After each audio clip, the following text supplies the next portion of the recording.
Hello, everybody. This is Ann Ball at the Maine Development Foundation. I am a program director of the Maine Downtown Center, and I am going to be your host for today's webinar. I am wanting to let you know that we are recording this session, and all of you are on mute.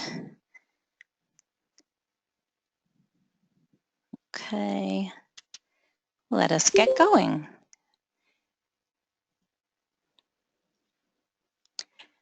First thing I want to let you all know about is that we have our first ever Network Jamboree coming up on Friday, June 16th in downtown Bucksport. This is a program that is ideal for any of our network communities to attend, but I think it would also be relevant for anyone just starting out on downtown revitalization or for board members of our Main Street programs. It's going to be a great program, so I hope many of you will be able to attend. As I said, you are all on mute. However, there is a chat feature. It should be located on the right of your screen where you can post questions or comments during today's webinar. I'm happy to have you do that, and I will respond to the questions as we go along.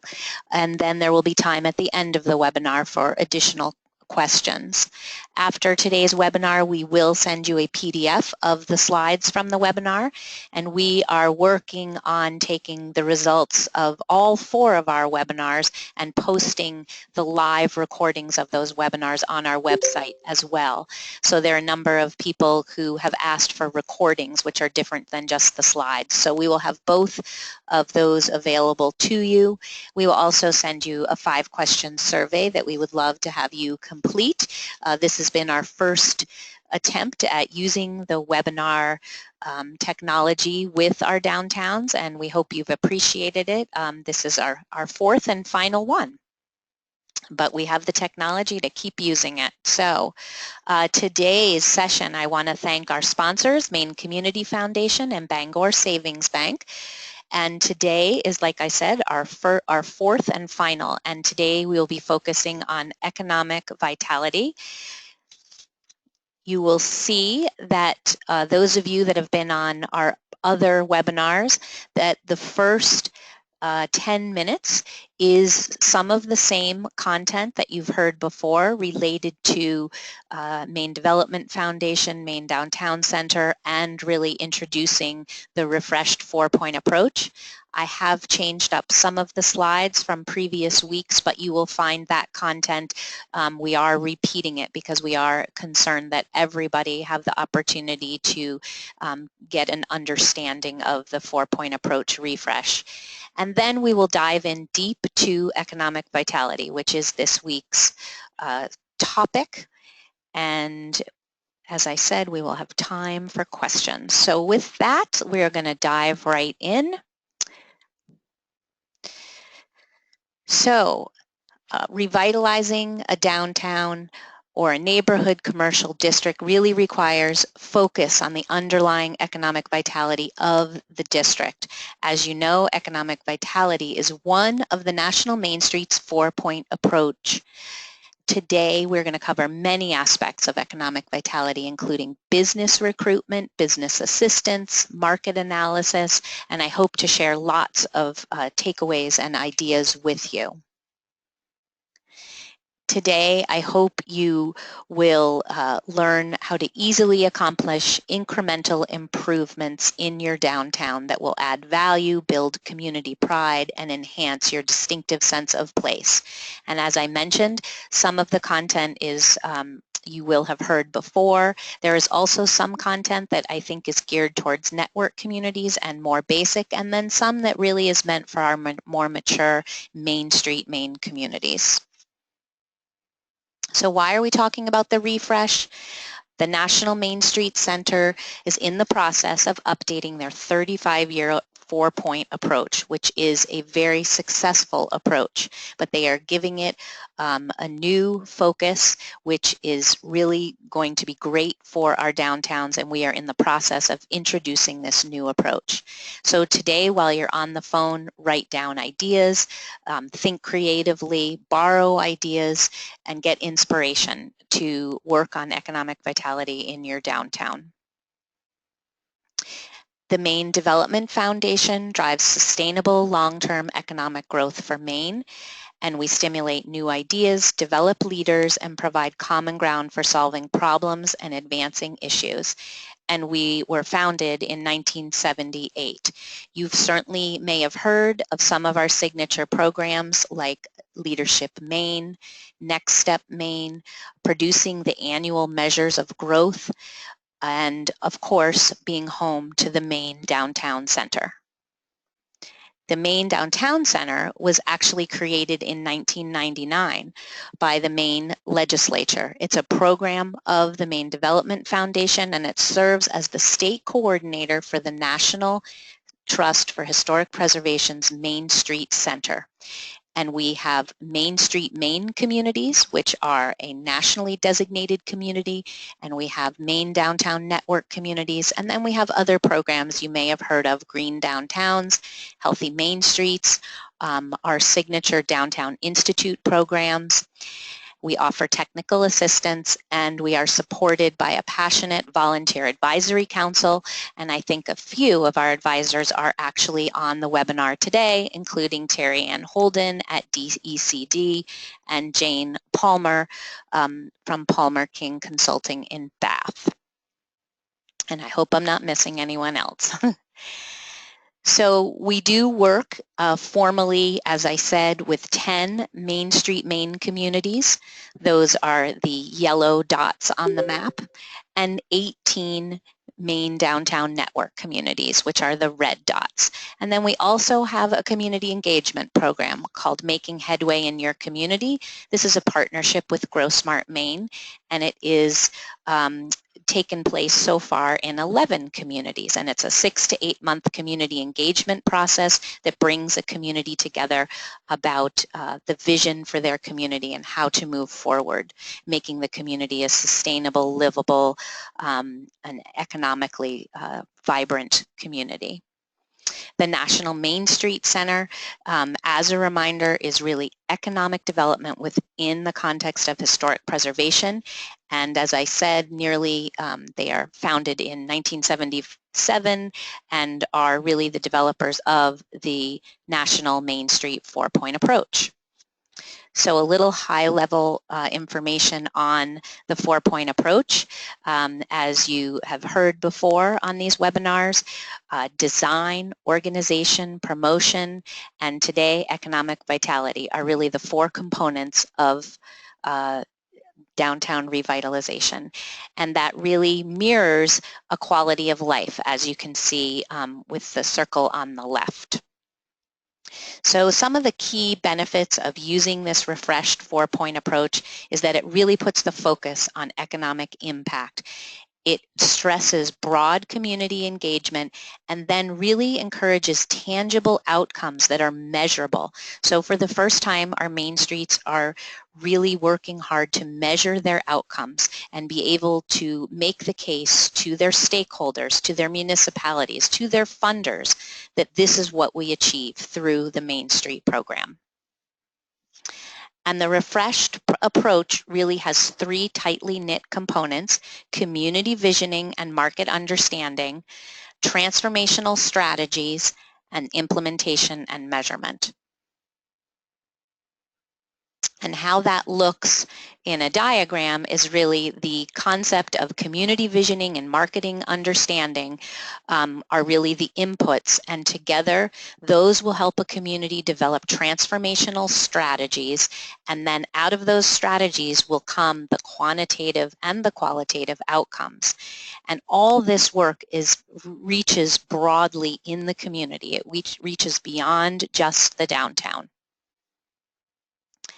It also requires a culture of collaboration and ongoing efforts by all the people that you can think of, board members, committee members, staff. This is the type of work you can't do alone in your community, but you can be a visionary leader. So let's talk a little bit about the visioning process. It's teamwork, it's engaging. You bring a team together to set up the process. Everyone can participate and identify what you are passionate about, what inspires you or is visionary for your downtown. An example might be that a community decides that it wants to become a regional arts and cultural hub, or a community that is senior friendly. So details of how visioning will actually work is something we're working on here at the Downtown Center, and we are hoping to also get guidance from the National Main Street Center. So we really will be offering some training or some framework for our communities to use during this visioning process. I don't have it yet, but it is coming. And then to look a little bit at the transformational strategies, this is a tangible example of a transformational strategy would be, if you were going to, again, take that arts theme, a short-term strategy could be to do a public mural program or engage local art students as artists. And a long-term strategy could be to develop a form-based planning code to promote housing for arts and cultural workers, or providing for live workspace without requiring special permits. So these strategies that you develop in your community will all align with the 4-point approach. And I would say communities typically use 2, sometimes 3 strategies at once, but 2 seems to be the best number. And then you really need to think about implementing and measuring these strategies, these transformational strategies.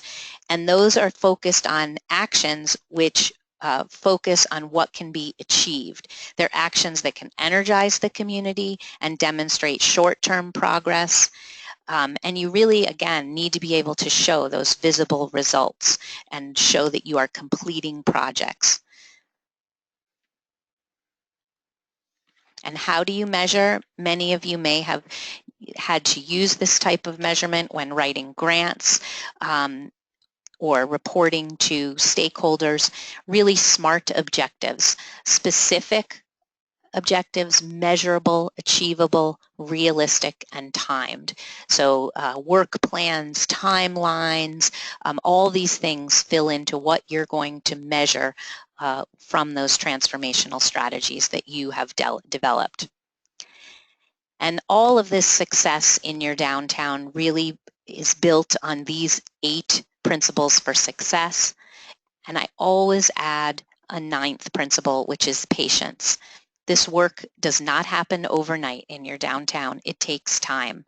And I think it takes patience. A lot of people aren't able to have as much patience as it sometimes takes.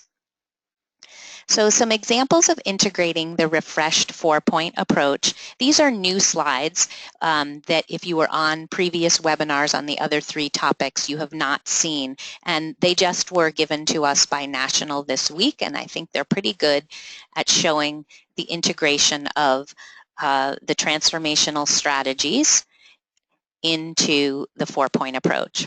So we had talked about the transformational strategy of being an arts hub. And here's an example. If your design committee may say, oh, we're going to have a mural project. Your organization committee might decide to have an artist's advisory committee, or maybe they would decide to invite a new artist or gallery owner to be on their board. And as far as promotion, maybe they'll have a new event, the Spring Arts Walk, or maybe they would engage an art component into an already existing event. And then finally, in economic vitality, they might have live work studios. And here's another example. So let's say you decided you wanted to have an agricultural economy or an agricultural transformational strategy in your downtown. So you could have walking tour, or I don't know what bronze hoofs is. Gosh, if anybody knows, put it on your chat feature. Walking tour markers around the downtown. I guess bronze hoofs is referring to the hoofs of cows, perhaps, since it's an agricultural economy. And maybe you have bronze hoofs going around your downtown that lead the people in your downtown on a walking tour to historic buildings or other notable sites. I guess that's what it's referring to. Farm to table fundraiser dinner. I think many of our communities have amazing farmers markets. I know in the town I live in, they have decided the farmers market is going to have an annual, a weekly mystery box that is going to include a certain ingredient that will be given to 2 local restaurants, and they will each have to cook from that one mystery ingredient on a certain night of the week, and it's to promote restaurant business and again to promote the local farm. So it's kind of a fun way to create a little healthy competition between 2 restaurants in a small town. A promotion, sugar beet bowling, that's a big thing out in the Midwest where they grow a lot of sugar beets. And an economic vitality might be developing something like a community-owned mercantile. One more example for you on transformational strategies related to aging in place or making your community senior friendly. An easy one, installing benches in your downtown where seniors could sit, or anyone could. Have an elders advisory committee to your downtown organization. A promotion might be something like home delivery or having your library do book delivery.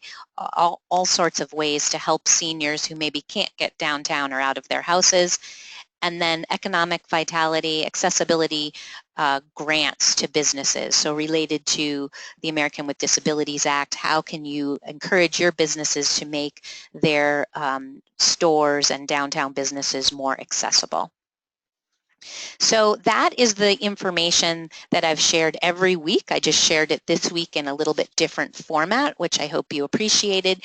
And now we're going to dive in deep into economic vitality, which is the topic of the day.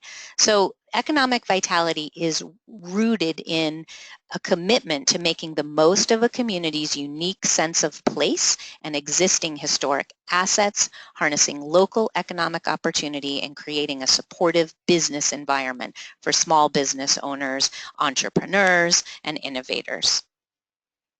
So the Main Street 4-point approach, we've gone over organization the first week, design the second, promotion, and we are here at economic vitality this week. Again, it strengthens and diversifies the local economy.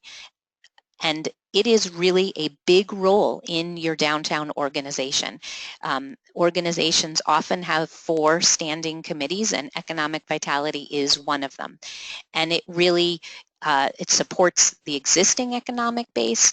It promotes fitting and strategic use of space and development, and it can assemble various economic development resources for the businesses that are in town and those that you want to attract to your downtown. So some of the things that your economic vitality committee can do are things like visits to downtown businesses, having a program where you recruit businesses or develop a resource guide, which again could be related to real estate, upper story development.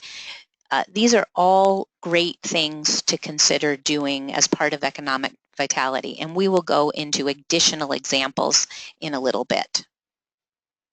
Going back to that example of agriculture, here's how they intertwined this information.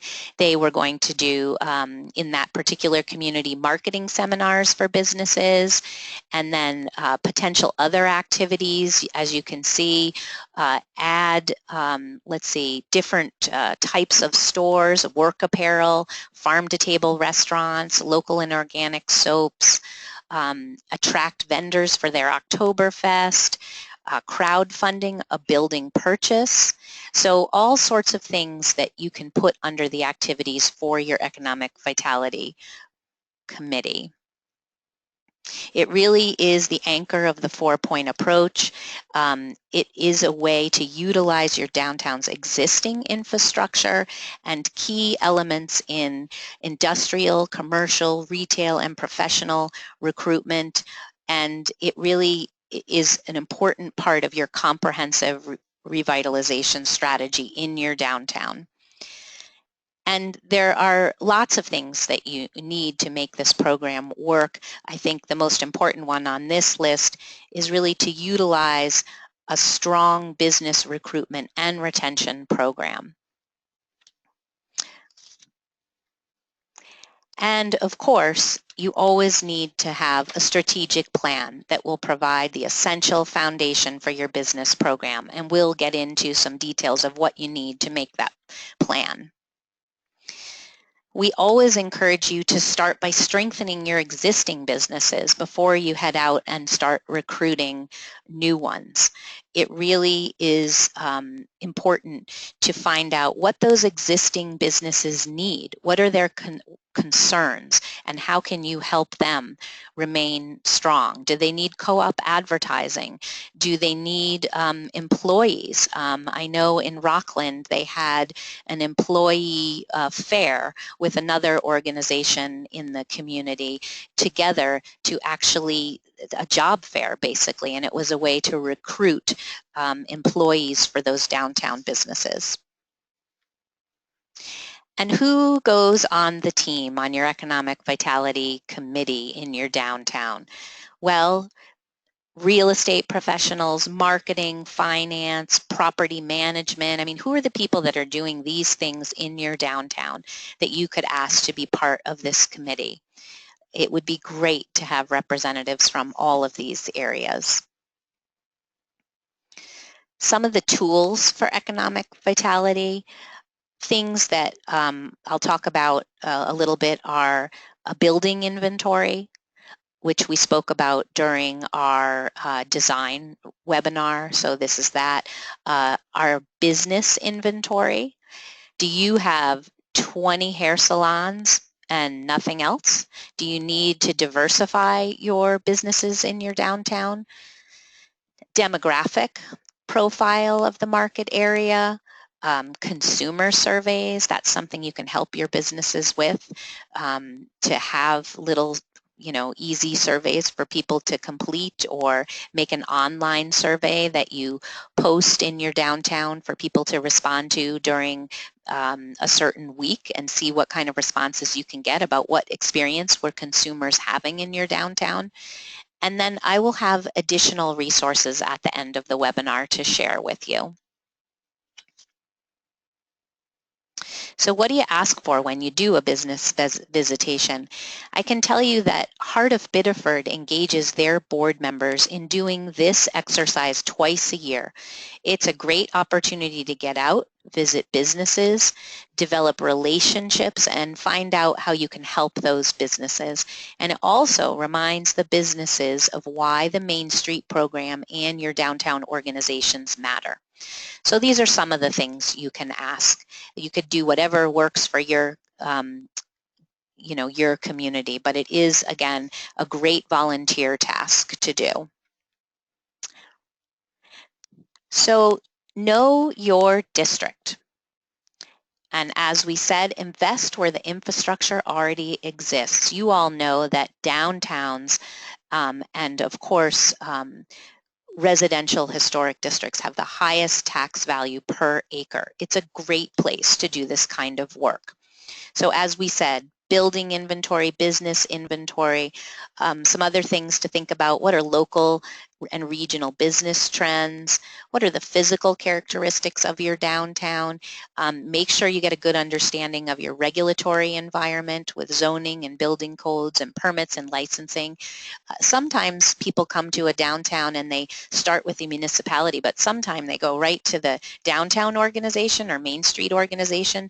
So it helps if you have that information, or you are at least able to refer people to where they can go get that information. And you really need to understand all the space inside and out. It is fundamental. So that building inventory, just what that means, really it's going out there and taking a look at the age of the building, the description, problems with the building's unique features, track the amount of retail space and the amount of living space. It's great information to have and gives you a good view of your downtown. And learn from the property owners. If you're able to tour the buildings really from the roof to the cellar and really understand what they're looking for as far as a return on investments. The upper floors need to be occupied. These are great conversations to have with those business owners that are located, that own those empty second floors. How can you get those second floors filled? And conducting that building inventory, again, you get firsthand information, and really in this case, knowledge is power. It's a great thing to do. It can be done with volunteers or your board. And really combined with the business inventory and consumer attitude surveys, demographic data, you're really put in a great position to identify economic opportunities for your Main Street and really meet those competitive challenges and determine goals. So it's a great piece of information that we encourage you to get. And really, you need to know your customers as well. Another piece of information for your economic development committees to work on. So demographic, psychographic, the data sources are the census, state and local agencies, all sorts of great data exists out there that can help you get a good understanding of who your customers are and, of course, your market overview.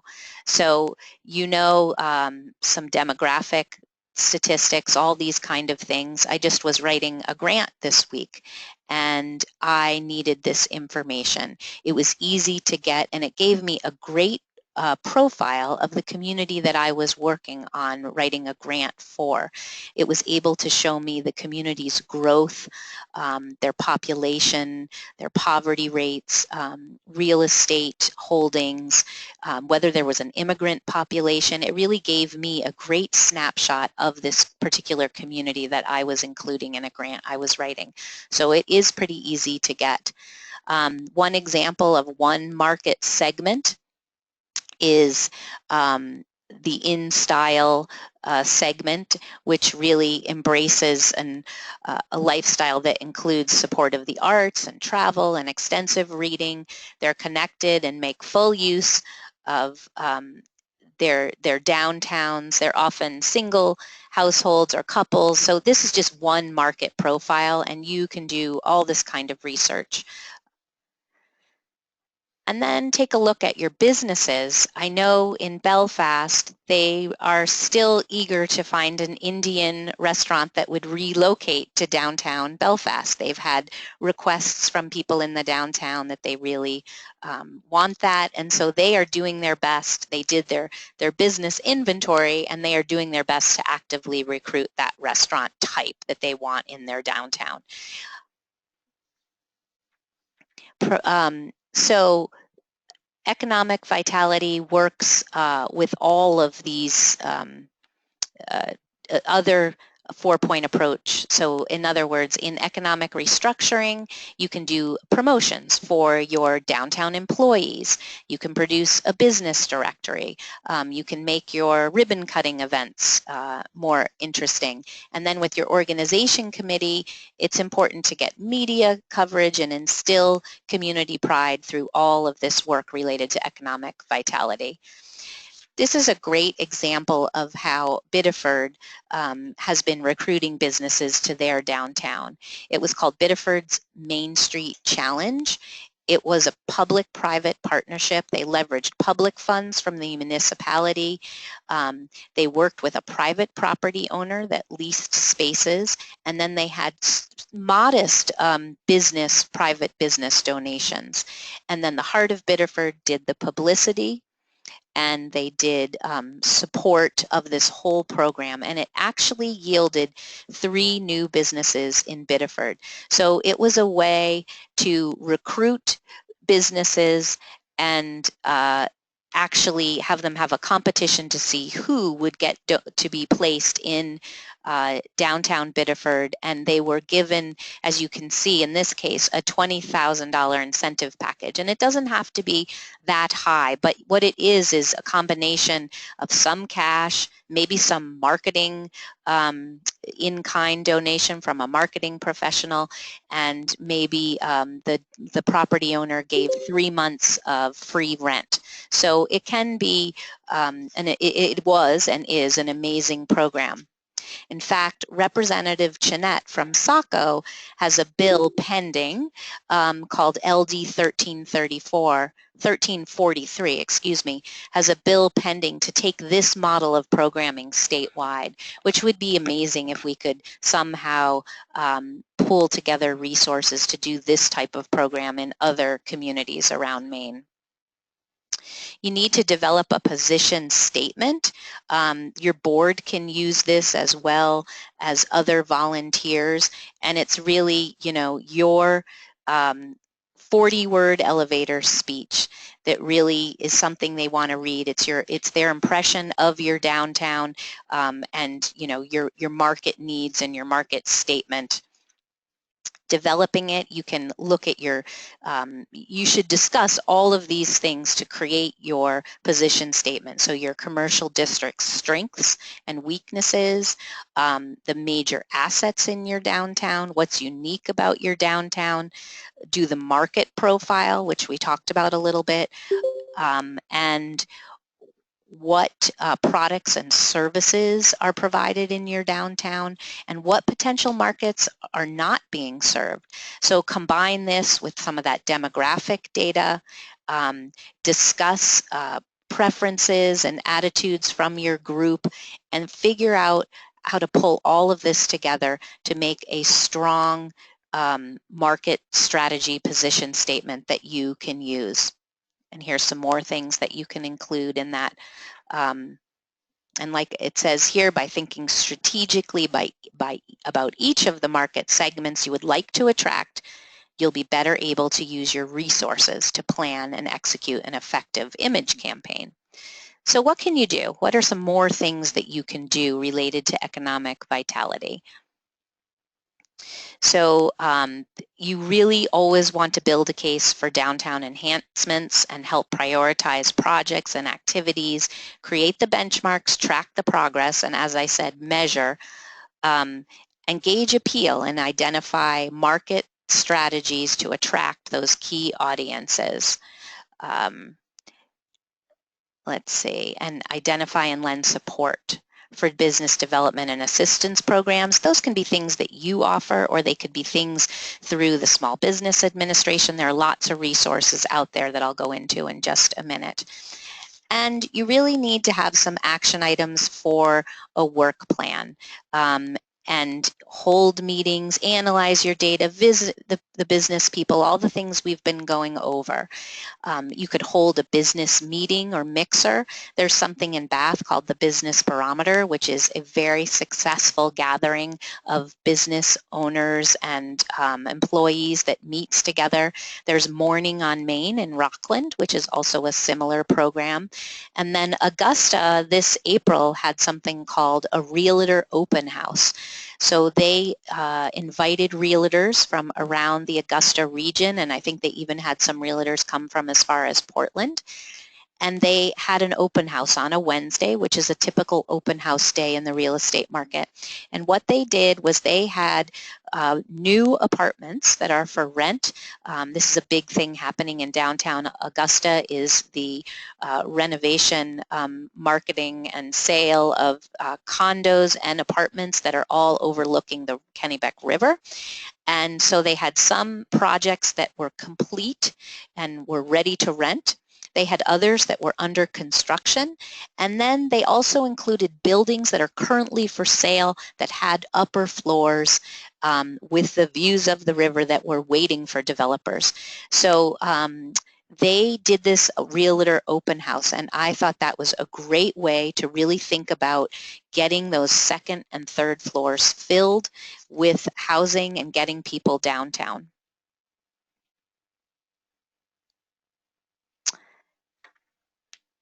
Sorry, I'm having a little technical, seem to be missing a slide. Okay, so other action items for a work plan. Again, we've talked about conducting various surveys, both business and building surveys. And you could meet with financiers to develop incentive programs or to think about how you can get those buildings that are empty in your downtown, how you can get them back on their feet and make the numbers work for development. You can also have work days and do improvements in the downtown. Another example from Augusta is that the Augusta Downtown Alliance worked with the Key Bank employees doing a cleanup of the Colonial Theater. The Colonial Theater is in the middle of a capital campaign. They have great plans, but one of the things they thought they could use was just a sprucing up as they're bringing through potential funders and potential investors. Ultimately, the Colonial Theater will be an anchor project in downtown Augusta, but this was such a great way to engage Key Bank employees in some local community service and also at the same time really help your downtown. And some of more advanced ideas that I think might work for some of our more mature communities. You could offer low interest loans or incentive grants or free technical assistance to building and business owners. Doing pro forma analysis, could you get a developer to donate one pro forma study on a building and be able to offer that either through competitive nature or just as a gift to a developer coming to your downtown? Think about ways you can get this work done and offer some exciting opportunities to your potential developers. Some more advanced ideas. Compile the inventories we've talked about, but really go a step further and look at business clusters and based all of that on the results of these surveys and think, oh, should we increase this cluster? And help business owners take advantage of the opportunities to relocate to more advantageous downtown locations. I think that happens all the time. We have another number of Maine-based chains that are often looking to expand into other downtowns. Frosty's Donuts, and then I forget the name of the wonderful pet store, but they're in a number of our downtowns. So it's a great way to think about working with those local business owners that have more than one location. Some additional resources for you to take a look at and think about. So this is the University of Wisconsin Extension Program. And you're all thinking like, Wisconsin, what does that have to do with Maine? Well, this is one of the most amazing toolboxes that is really designed to help business leaders, entrepreneurs, developers, economic development professionals anywhere in the country understand the changing marketplace and identify business and real estate opportunities in downtowns. They even have a peer city analysis and a first impressions program. And I don't have all the details of those two programs, but it basically, you look for a peer city and then you are actually in a conversation with them and you do a site visit, a first impressions program, and they come to you and you come to them. It's really an incredible program and lots of resources that University of Wisconsin did with Ohio State and also I think Minnesota. So there's been 3 extension offices working on this, but it is something related to everybody. And of course, our small business district development centers are located in and around Maine and very useful. New Ventures Maine, I've actually done a training with them. They have an amazing entrepreneur program, and this is a way that you if you have somebody coming saying, I want to start a business, this is a great place to send them as well. And of course, our own Department of Economic and Community Development, we would be remiss if we didn't share with you what they can do, which is, again, how to start a business in Maine, everything about registration and financing, and of course, DECD also oversees the Community Development Block Grant Program, of which many of our communities receive funding for infrastructure and downtown projects, and also the Maine Downtown Center receives funding from our CDBG program. And then, of course, lots of resources related to tax credits. We have a state historic tax credit here in Maine, and we also have federal tax credit program. And both of these often can make the numbers work on a downtown development project. And without them, some of these projects would not happen. And they do follow, the federal tax credit program does follow the Secretary of the Interior's standards for historic preservation, and there are lots of professionals in the state that could work with developers in making sure that their project does comply with the Secretary of the Interior's standards. And I did want to note that the Bangor House was one of the first tax credit projects in the entire country, and that's why it's on the cover of their booklet. And our Maine Historic Preservation Commission is also the great location for information on our local tax credits. So when we put all of this together, all of our economic reinvestment, what do we get? We get a better quality of life, we get jobs, increased tax revenue, and really community pride, and really a sense of place in our downtowns. So I remind everyone to really believe in the power of your place. As the National Trust says, this place matters. And I would like to open it up for questions and see, you can use the chat feature on the right-hand side of your screen and let me know if you have any questions today. And as a reminder, we will be posting, sharing with you these slides, and then we will also share the actual recording so that if you want to share this presentation with a committee or your board, that will happen as well. So if you have any questions, please type them into the chat feature, and we'll wait for a couple minutes and then I will finish up.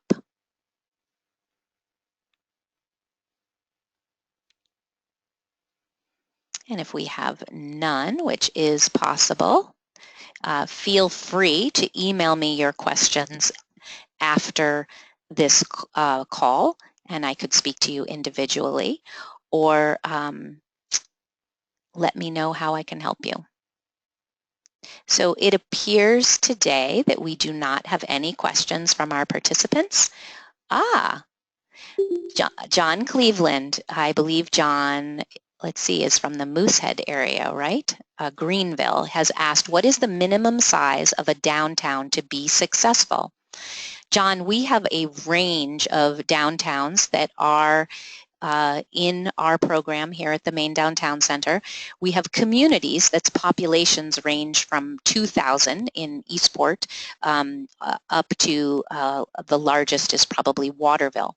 So certainly community size. As far as actual footprint, I think our smallest physical footprint might be Bucksport, which is a very small main street, but it has all the wonderful characteristics of buildings that are close together with a diverse economic, I guess, different business types in the downtown. So I think there's a range, and I think Maine nationally definitely has some of the smaller main streets. So I hope that answers your question. Do we have any other questions today?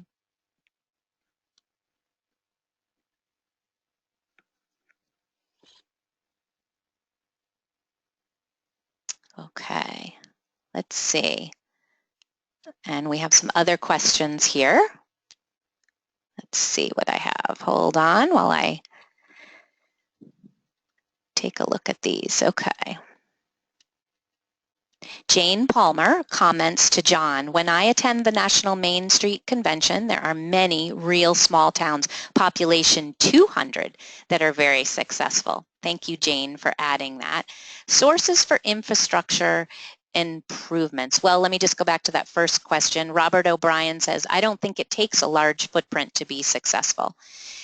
And funding for infrastructure improvements. Well, one of our main sources for infrastructure improvements is CDBG, which is administered by DECD. So that's the Community Development Block Grant Program. Those are competitive grants, and I'm sure many of you are familiar with that.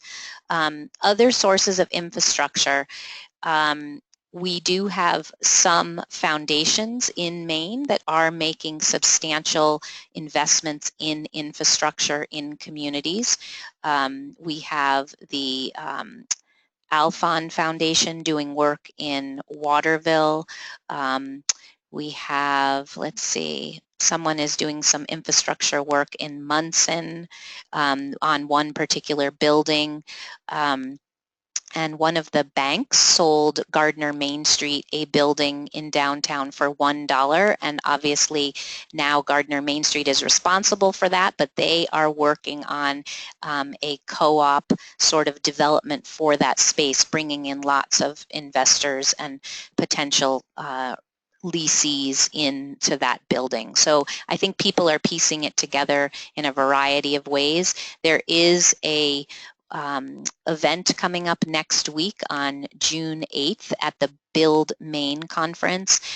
There's a workshop on Thursday afternoon that is on small scale development that is being held in Lewiston through Build Maine, and it is a program being run by Grow Smart Maine and the Maine Downtown Center, and we are bringing in an outside speaker who has worked on a lot of small scale development. Robert might have to help me. I think he's from Georgia. So we also will be having John Egan from CEI talking about funding sources at that same event and talking about ways to fund some of those small scale developments in addition to tax credits. So lots of that conversation will be happening next week at the Build Maine workshop on Thursday, June 8th. And let's see. And Robert O'Brien, back to our first question, says there are lots of neighborhoods with a small-scale grocer, coffee shop, pizza parlor, and they're thriving. That's true. The Main Street program does work very well in neighborhoods, in urban areas. There's no question that those are small footprints physically and often less population-wise. And as Jane said, there often are communities as small as 200. And the speaker coming is Eric Kronberg, who's from Atlanta, that we will see. John Cleveland's next question, how do you make downtown successful year-round? Great topic, and definitely one that is something the Economic Vitality Committee needs to work on. It can be very challenging in communities like Eastport, and to some extent, I think Greenville, John, although I feel like you all do get the Moosehead Lake summer as well as snowmobilers and people going to those AMC huts in Greenville, so you may not have quite as a seasonal shift, but it's very hard, and I welcome Jane to chime in on this one, and it's really part of diversifying your economy to support those, I guess, those shifts during the seasons. Like, what do you need to support the snowmobilers in the winter and the the lake goers in the summer? And can businesses have two functions? Can they let's say an outfitter is an obvious one. Can they be an outfitter for canoes and then be an outfitter for snowmobiling? There's no question it's challenging, but part of it is diversifying that economy in your downtown to be able to support those seasonal shifts. And it's something, John, that I also plan to have addressed in one of our downtown institutes that we will be holding in early 2018. We'll be doing an entire institute devoted to economic vitality, and we will be including the seasonality challenges as a topic. Jane says, do surveys of your customers for what they will come back for and do a business inventory to see what you need and recruit, recruit, recruit. Thank you, Jane. So that is a great idea. Any other questions from the webinar participants? Okay, great. That's great. Well, I hope you all enjoyed your possible lunch hour sharing it with us, and I hope you got some ideas that you can take away with you. And I do hope to hear from you if you have additional questions. John, I do see you posted one more question about how do you develop a downtown that serves both local and tourists. And I'm going to, because I'm wrapping up, I'm going to answer that for you offline. And I thank you again for your participation. Look for an email from Maine Development Foundation with the slides and with a short survey on our webinar program. And thank you for coming today. And John Cleveland, I will email you some ideas on your last question. Thank you very much for attending.